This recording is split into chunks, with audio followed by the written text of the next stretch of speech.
people listening to this, inspired, moved, I'm moved as I sit Yes. here. I'm sure the whole crew here is, and I'm sure millions of people who are watching this or listening to this are as well.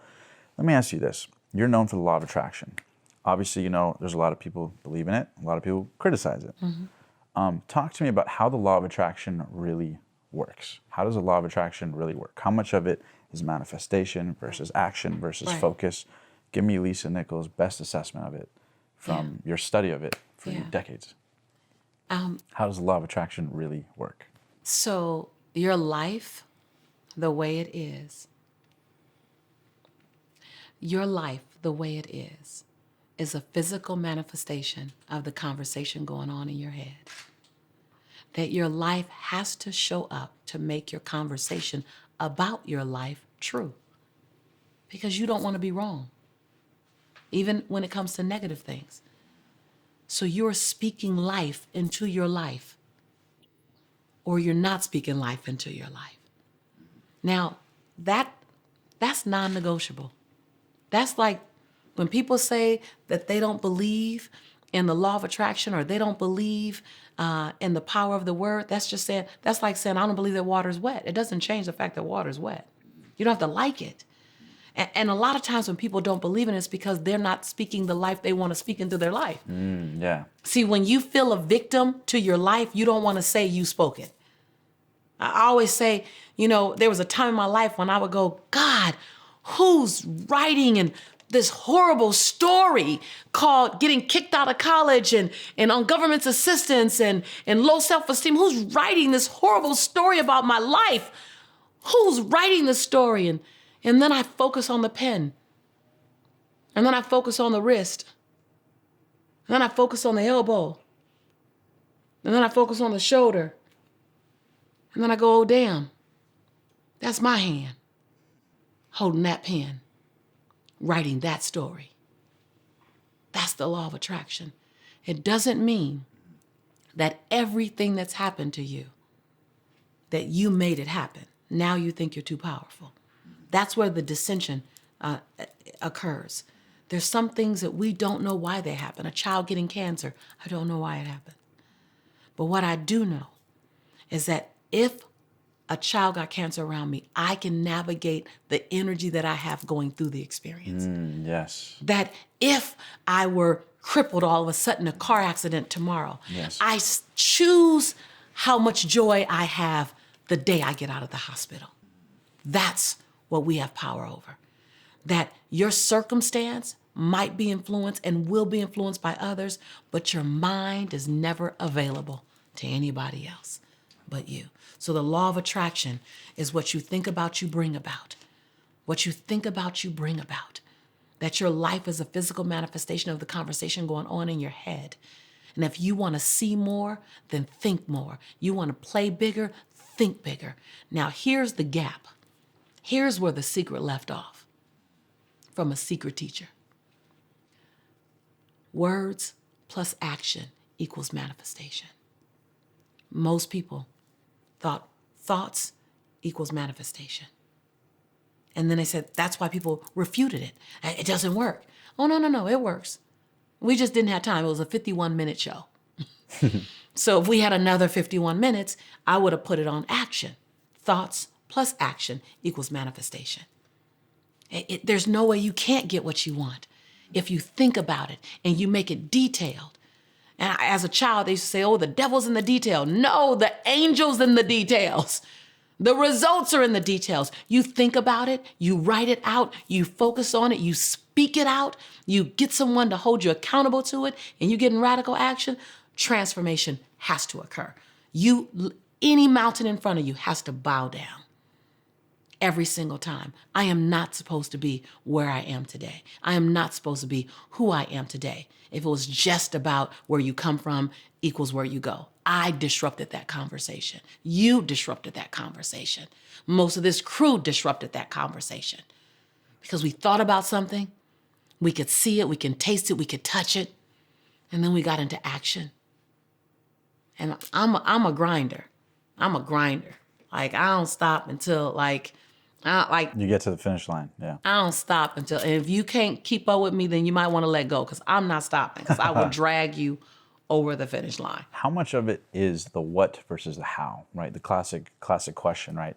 Is that I want this, I want to create this in my life, in the world, in my business, in my income, and whatever it is for the audience Yeah. at home they're aiming for.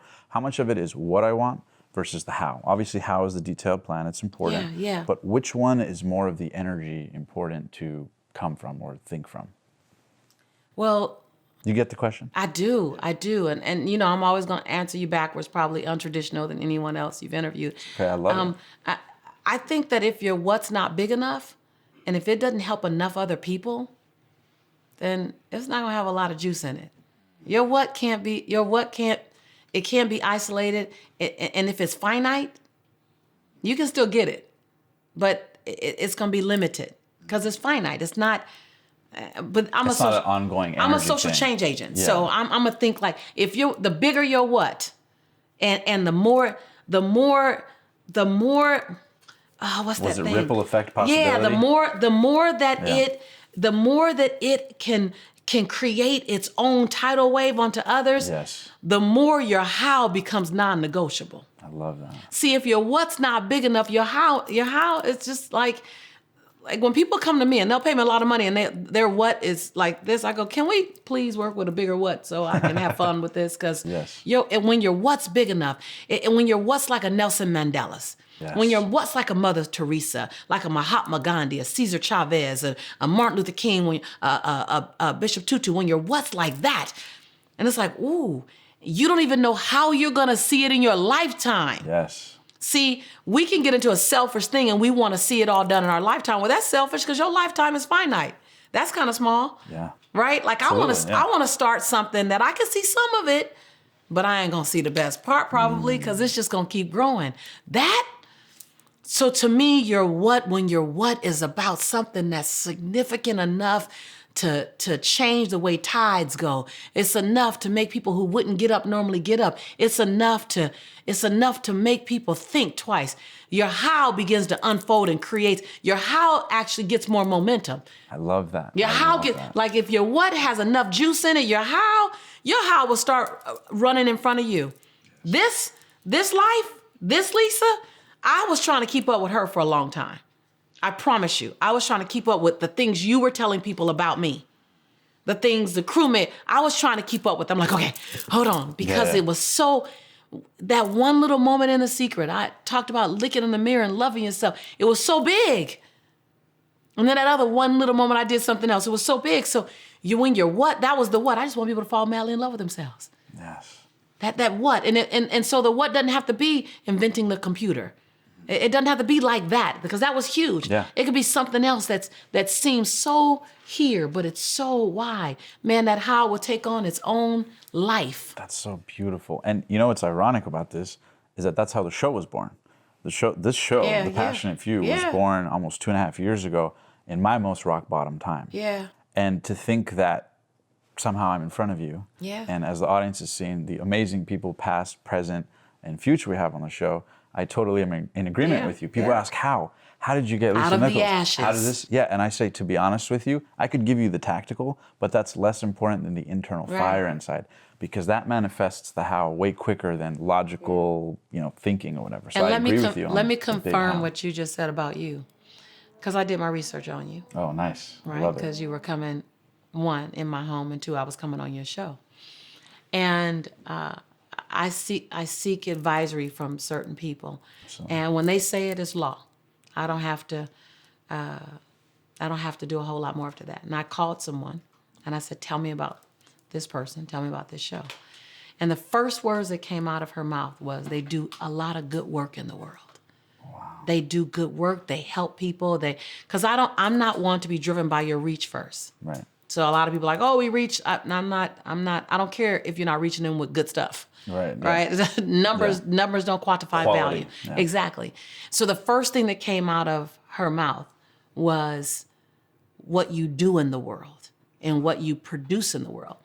And she went to go on. I said, "That's okay. You don't have to go on. I got it. I'm good. All right, I'm Wow. good." And I hung up. I'm good. That means the world to me. Yeah. Thank you so much. Just I'm matching what you say with that is what's been said about you, and that is how you are in my home. It's what you're up to in the world.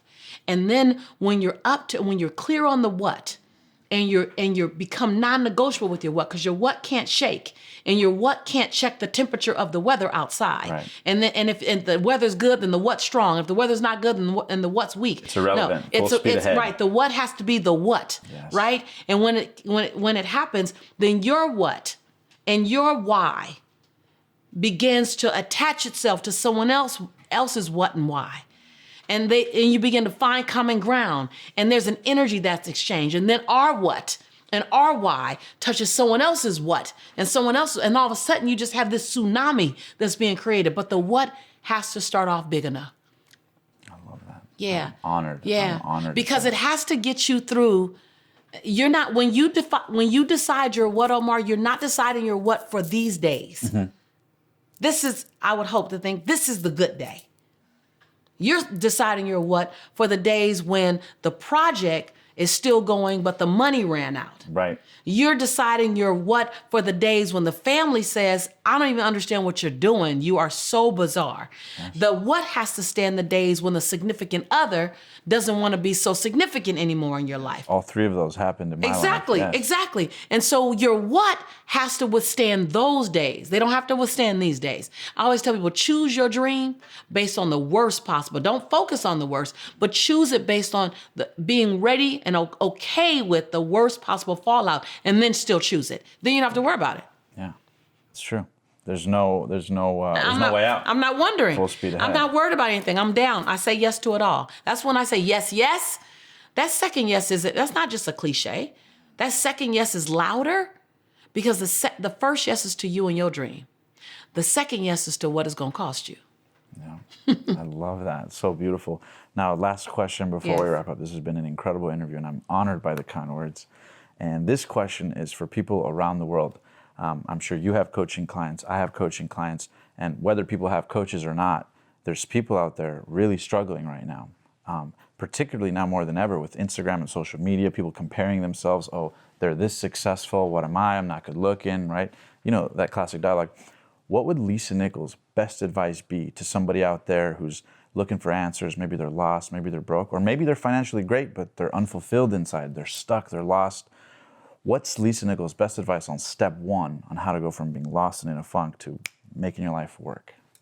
I would tell you to do the same thing I did 21 years ago. I got in the mirror, because if I'm lost, I lost myself. I got in the mirror and I completed 3 different sentences.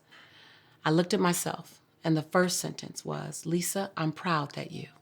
And I found 7 different things to be proud of myself for. So that's your first sentence. I'm proud that you.